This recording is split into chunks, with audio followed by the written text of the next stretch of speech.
युसरा भी सबा से मुकाबलेबाजी पर उतर आई। सारा साल अपना सड़ियल मुंह बनाए रखने वाली युसरा अब सबा की कॉपी करने चली हैं। सबा की कॉपी के चक्कर में कुछ का कुछ हो गया है और शाह साहब 28 साल के हो गए हैं। हम सारे लोगों पर 28 साल का होकर शाह ने बहुत बड़ा एहसान किया है, बहुत बड़ा। सबसे पहले तो शाह को बहुत बहुत सालगिरह मुबारक हो। और इस सालगिरह पे हमने क्या क्या कुछ देखा, इस पर मैं बात करूँगी। युसरा खरबूजे को देखकर जो है वो खरबूजा बनने चली हैं और सबा की कॉपी करने के चक्कर में ये कुछ का कुछ कर बैठी हैं।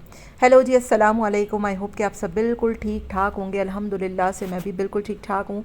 वीडियो स्टार्ट करने से पहले तमाम लोगों से मेरी रिक्वेस्ट है, चैनल को सब्सक्राइब कर दें, वीडियो को लाइक कर दें। तो दोनों जो हैं, मतलब इनकी सबा की देवरानियाँ, सॉरी एक जेठानी एक देवरानी, वो सबा की नकल करने के चक्कर में कूच की कूच बन गई हैं और कूच की कूच बनने के चक्कर में कूच बन गई हैं। तो शाज़ की सालगिरह आती है। युसरा जो है वो हर साल ही मनाती है, लेकिन इस दफ़ा युसरा ने ऐसी अजीबोगरीब हरकतें की कि मुझे सबसे पहले तो हंसी आई। फिर जब एक सालगिरह मना ली थी आपने और फोकट की डेकोरेशन करा कर केक कटवा लिया था, बच्चा रोए जा रहा है, बच्चा रो रो के हलकान हो गया, लेकिन इनकी सालगिरह ना जो है वो उसका कंटेंट ना निकले।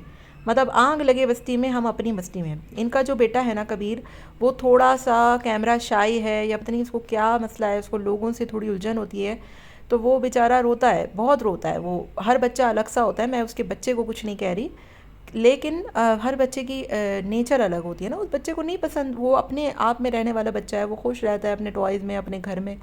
लेकिन ये लोग जान करके अब वो रात को पूरा दब्बड़ बुला के बैठे। और वो सबा मैडम अभी सॉरी, अभी ये लोग 2-4 दिन पहले पता नहीं किसकी शादी में पहुंचे हुए थे, वहाँ पे सूशी फूशी खा रहे थे। अजीबो गरीब शादी थी, बेगानी शादी में अब्दुल्ला दीवानी बनी हुई थी। सबा इतना मेकअप थोप के वहाँ, इनको ना किसी ने पूछा ना इनको किया, 2 बच्चों को अपनी अम्मा के घर छोड़ के वहाँ वहाँ ये पहुँच गई थी। लेकिन शाज़ की सालगिरह में सबा नहीं गई क्योंकि बच्चे सो रहे थे, क्योंकि बच्चे को स्कूल भेजना था, बच्चे सो रहे थे। और शादी में बच्चे नहीं सो रहे थे, शादी में जो है वो बच्चे बड़े हो गए थे। मतलब अजीब, मेरी समझ से बाहर है। फिर 28 साल की सालगिरह में इतना सरप्राइज़ कौन देता है? पूरे ख़ानदान को तब्बड़ को जमा करके वो इतना पिन्नू सा केक जो है वो काटने बुला लिया। फिर चलो, आप अगर शुरू से इस तरीके की हरकतें करते हों, ऐसे ऐसे सरप्राइजेस देते हों, तो हम बोलें ये काम करती थी सबा, ठीक है, सबा करती थी, सबा वीडियो बनाती थी, सबा रील्स बनाती थी, सबा वीडियो में आती थी। अब युसरा को जो है वो सबा का रंग चढ़ गया है और उससे मुकाबलेबाजी के चक्कर में अजीबोगरीब हरकतें कर रही हैं। और एक दिन सालगिरह मना ली, बाहर खाना खा लिया, शॉपिंग करा दी। अगले दिन पता नहीं कौन से खोपचे में एक कमरा डेकोरेट करा के वहाँ बच्चा पहुँच कर उस बच्चे को रोना धोना, वो बच्चे ने रो रो के घर सर पे, वो कमरा सर पे उठा लिया।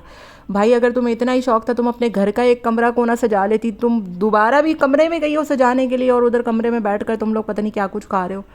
यार सिर्फ दिखावा है, सिर्फ मुकाबला है, सिर्फ सबा से मुकाबला करना है इन दोनों को कि किसी ना किसी तरीके से हम मुकाबला करके ना बस सबा के जो मयार है उस पे आ जाएं। और अब सबा ने जो है वो इन दोनों को भी आगे पीछे छोड़ दिया है और अब नया शुजा छोड़ा है। वो माशाल्लाह से टर्की जा रही हैं, ठीक है, टर्की जा रही हैं, मास की सालगिरह मनाने टर्की जा रही हैं और वहाँ टर्की में अपने छोटे काके को छोड़ के जा रही हैं। अब वहाँ जाते हुए मेलो ड्रामे होंगे, कामिल को पहली दफ़ा इतने दिनों के लिए छोड़ दिया, कामिल का ये, कामिल का वो। और अब आप ये हरकत देखें आप इनकी, जब कामिल होता है तो सासू माँ साथ होती हैं, ठीक है, और जब कामिल नहीं होता तो सासू माँ को भी ये लोग कटा देते हैं। ना फरिया जा रही है ना सासू माँ जा रही है। अभी जो आप लोग गिलगित गए थे, खंजराब पास जो आप लोग गए थे, उस वक्त सासू माँ साथ थी, उसको बेचारी को ख्वार करा दिया इन्होंने खच्चल। और अब टर्की जा रहे हैं तो सासू माँ को ऐसा कटाया है कि पूछे मत। तो लोगों को बेवकूफ़ और पागल बनाना छोड़ दीजिए आप लोग, ठीक है।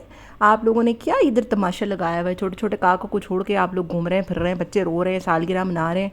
जेनवनली भाई, जो ऐसे रियलिटी में लोग रहते हैं वो चीज़ें दिखाएं, ये स्क्रिप्टेड ये चीज़ें हमें ना दिखाया करें और हमें पागल ना बनाया करें। अब ये जाते हुए मेलो ड्रामा मत कीजिएगा, भाई मेरा तो दिल सूख गया, मेरा तो दिल रुक गया। जाना भी है, घूमना भी है। अभी उम्रे पे गई, फिर गिलगित पहुंच गई, फिर बीच में मरी गई थी, अब टर्की जा रही हैं। मगर आप लोग जो है वो अगर सालगिरह में टर्की नहीं जाएंगे या बाहर नहीं जाएंगे तो आप लोग क्या बड़े नहीं होंगे? बहरहाल जी, आपका क्या ख्याल है? मुझे कमेंट में आपने अपनी राय का इजहार ज़रूर देना है। मिलते हैं नेक्स्ट वीडियो में। Till then take care, tata bye bye, अल्लाह हाफ़िज़।